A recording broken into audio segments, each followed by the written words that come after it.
Well, motorcycle in general, the class itself is we try and keep it real life as possible.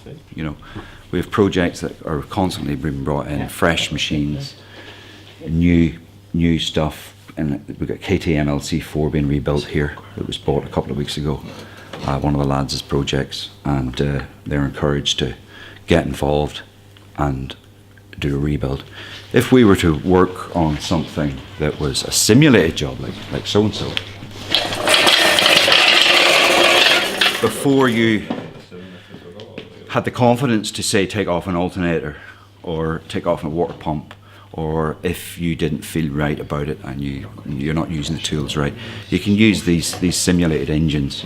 I mean, they will never go back on the road. And that's the difference between working on something that you know is not going to run, because you can get away with things that you can't with this.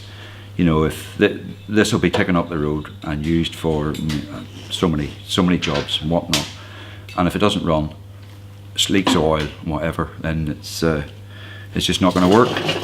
So you can practice with this type, and then the assessments are really done on the actual real deal. And we try and run the workshop like a real workshop would do.